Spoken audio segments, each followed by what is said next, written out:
If you've been listening from the beginning, then you know what happened. My son, my own flesh and blood, looked at me and said, "You can stay, but not as family." Those words echoed in my chest like church bells on a stormy day. They shook something loose inside me that I haven't been able to repair since. And if you're just joining now, let me catch you up. I lost my husband, the man who had been my world for 50 years. My son invited me to live in his house with his wife and children. For a while, I thought I belonged. I folded their laundry, cooked their meals, tucked their children into bed. But slowly, I realized that my presence was not welcome. My daughter-in-law saw me as an intruder. My son, torn between us, began to change. And one night, he told me the words that would haunt me forever. I could stay, but not as family. That is where we left off. And this is where the story grows heavier. So I ask you, my dear listener, stay with me until the end. Stories like this are not easy to tell, and they are not easy to hear, but they carry truths that must be spoken. The morning after he said those words, I folded their clothes as if nothing had happened. I smoothed the fabric with trembling hands, pretending the cracks in my heart were not spreading wider.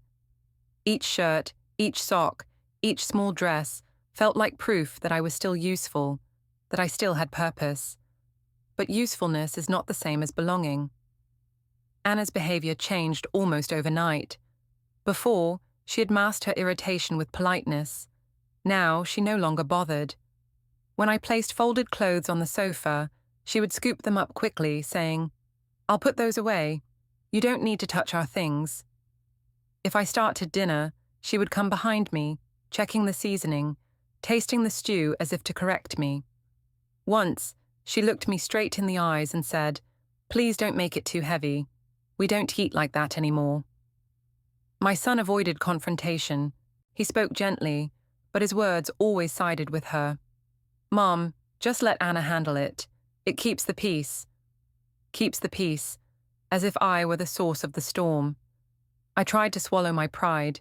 I reminded myself daily, they gave you a room, they gave you shelter. Be grateful. But gratitude has its limits when it tastes like humiliation. One afternoon, I was sitting in the living room, mending one of the children's shirts, when Anna walked in with a basket of laundry. She stopped in the doorway and frowned. "I don't want you sewing our things. We can buy new clothes if they tear."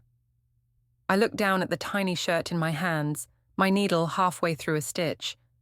"It's just a small tear," I said softly. "I can fix it in a moment." She crossed her arms. "That's not the point. You don't need to be doing this. You're not here to take over." Her words lingered long after she left the room. I stared at the fabric, the unfinished stitch, and wondered what I had become. A helper, a burden, a stranger in my own son's home. The children remained my only comfort. They still sought me out, still begged for bedtime stories, still whispered secrets into my ear. "Grandma, don't leave," my granddaughter once said as I tucked her into bed. "I like when you're here." Her words nearly broke me because I already knew the truth. Her parents didn't feel the same. By then, meals had changed completely. I no longer set the table, no longer cooked unless asked. I ate alone more often than not, in the kitchen or in my room, my plate balanced on my knees. Sometimes, as I chewed in silence, I could hear laughter from the dining room, laughter I was no longer part of. And in those moments, I began to understand the depth of what my son had told me. Not as family. It meant that my hands could fold their clothes, but not hold a place at their table. It meant that my voice could sing lullabies to their children, but not speak freely in their living room. It meant that my heart could ache with love for them, but never again be seen as part of their own. Tell me, dear listener, what would you have done? Would you have stayed, swallowing the shame, clinging to the scraps of closeness with the grandchildren? Or would you have walked away, even if it meant loneliness? I want to know. Please, write in the comments what you would do if your own child told you that you were no longer family. Because I stayed. I stayed, though every day chipped away at me, and what came next would show me just how far a heart can break without making a sound. The days that followed felt heavy, as though each sunrise carried a burden I could no longer lift. I moved through the house quietly, folding laundry, tidying corners, preparing tea, but every gesture seemed to irritate Anna. It was as if my very presence contaminated the air. One evening, I overheard them speaking in the kitchen. Their voices were low, but the walls carried sound. "She's everywhere," Anna whispered sharply. "She folds my clothes. She cooks meals I don't even ask for. She hovers over the kids. This isn't her house, and it never will be." My son's reply was muffled, weary. "I know. I'll talk to her again." The words pierced me like pins. Again. That meant they had spoken of me many times before. I sat in my room, the photograph of my husband on the table, my hands clasped so tightly they hurt. I prayed for strength, for patience, for the ability to endure. But strength is not endless. The next day, as I was folding shirts in the living room, my son came in. His shoulders sagged, his eyes tired, as though he carried more weight than he could bear. He sat across from me, watching as I smoothed the fabric and stacked the shirts neatly. "Mom," he began, his voice hesitant, "we need to talk." I looked up, my hand still holding one of his shirts. I knew the words before he spoke them. "You can stay," he said slowly, carefully, "but not as family. As help, like a housekeeper. You'll have your room, of course, but you need to understand, you're not the head of this household anymore. Things have to change." I stared at him, my mouth dry. The shirt in my hand slipped into my lap. "Not as family," I repeated, my voice breaking on the last word. He nodded, not meeting my eyes. "It's easier this way. Anna feels uncomfortable. We can't live in constant tension. If you stay, it has to be clear what your role is." My role. The word stung worse than any slap could. Once my role had been mother, protector, the woman who wiped his tears and sacrificed her own needs for his. Now, my role was something smaller, colder. I wanted to shout, to remind him of the nights I stayed awake with him through fevers, of the years I worked double shifts to put food on the table, of the way his father and I had built our lives around him. But no words came. My voice had abandoned me. Instead, I nodded slowly, my heart crumbling with each beat. "I understand," I whispered, and I did understand, too well. He wanted me there, but only on their terms. He wanted my labor, my presence with the children, but not my identity as his mother. That night, I lay in bed and cried until my chest ached. I pressed the photograph of my husband against my heart and whispered, "Do you hear what he's made me? Not a mother, not family. Just help." The next morning, I kept my silence. I rose early, prepared breakfast, and folded laundry. I told myself that maybe if I obeyed, if I stayed small and invisible, I could hold on to the scraps of connection that remained. But inside, I felt myself shrinking. Each task I did no longer carried love. It carried humiliation. When I folded Anna's blouses, I remembered her sharp voice. When I washed my son's shirts, I remembered his tired eyes as he demoted me from mother to helper. Even the children's small socks, once symbols of warmth and closeness, now felt like chains tying me to a role I had never chosen. And still, I stayed. Because leaving would mean loneliness. Leaving would mean silence in a house that was no longer mine. Leaving would mean giving up the only family I had left. But staying was slowly killing the woman I once was. Life became a routine of quiet servitude. I rose before the sun, careful not to wake anyone, and prepared breakfast. I swept the floors, folded laundry, washed dishes that weren't mine. I moved like a shadow, always present but never acknowledged. Sometimes, Anna didn't even speak to me. She left lists on the counter instead. Groceries to buy, chores to finish, reminders about the children's school schedules. My name was not on the lists, but the commands were clear.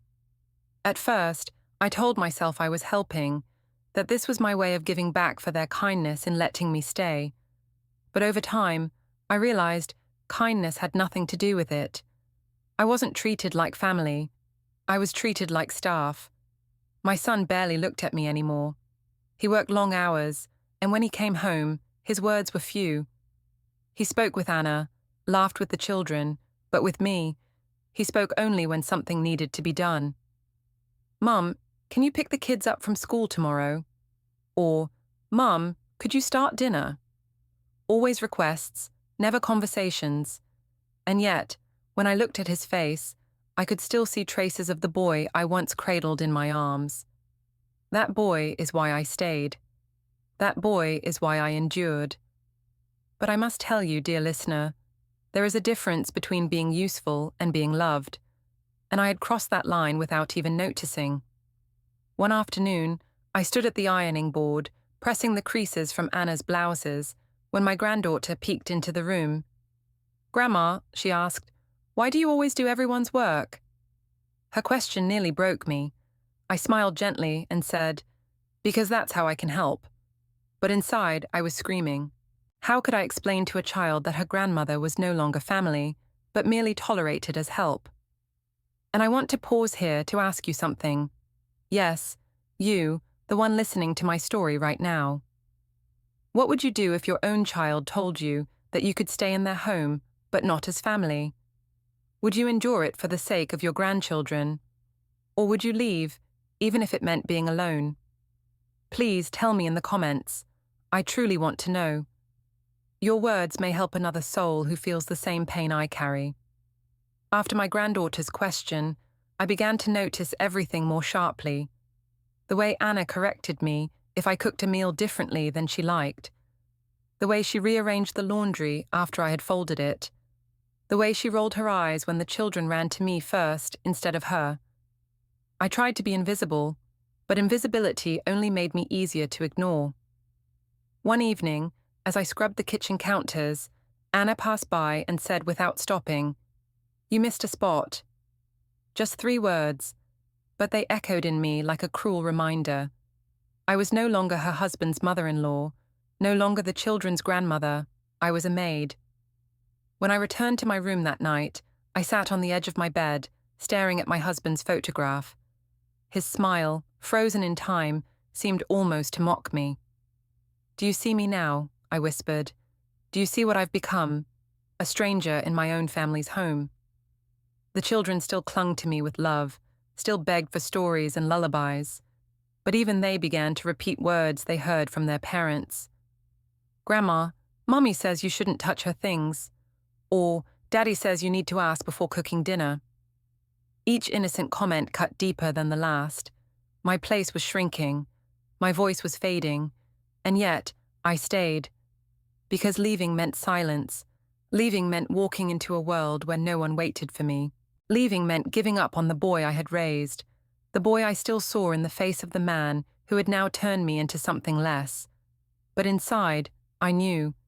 Every day I remained, I lost a little more of myself. The change in the children was slow, almost unnoticeable at first. They still ran to me when they scraped their knees, still begged me for bedtime stories, still clung to my skirts when their parents were busy. But little by little their words shifted. "Grandma, Mummy says you should clean my room."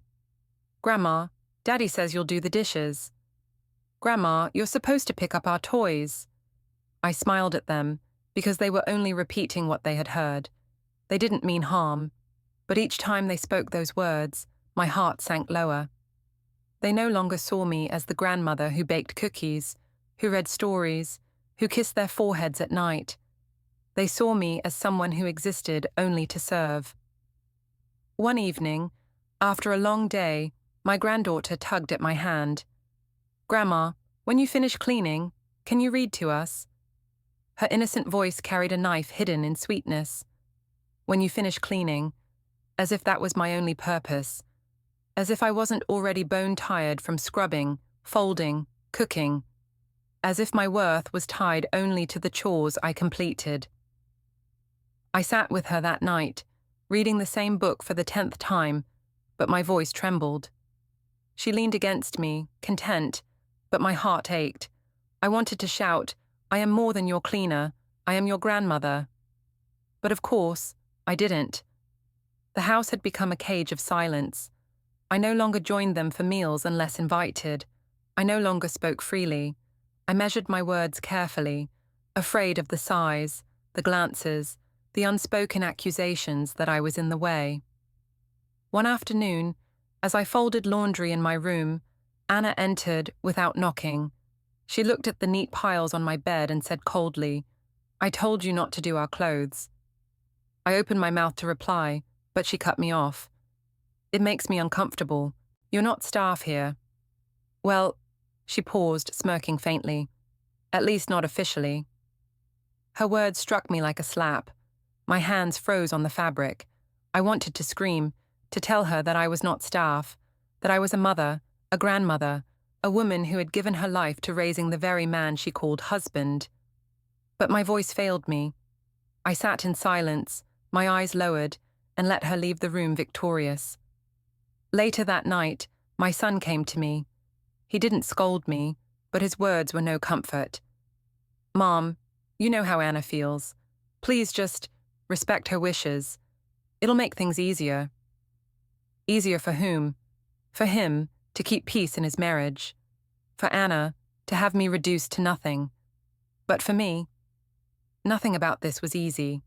It was unbearable. I looked at him then, really looked. He was the boy I had raised, the boy who once clutched my hand when he was afraid of thunderstorms, who once cried in my lap when other children bullied him.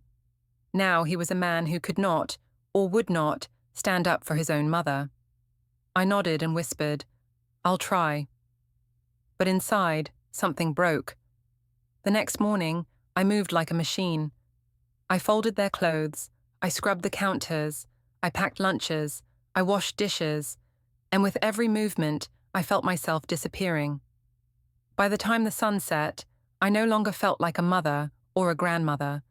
I felt like an unpaid worker in a house that used to feel like love. And in that moment, I realized something. If I stayed any longer, I would lose myself completely. Because when even the children begin to see you as a servant instead of family, you know the truth. You are not wanted, you are not loved, you are tolerated, and I could not bear to be merely tolerated in the house where my heart once lived. So I made a decision. I didn't speak it aloud.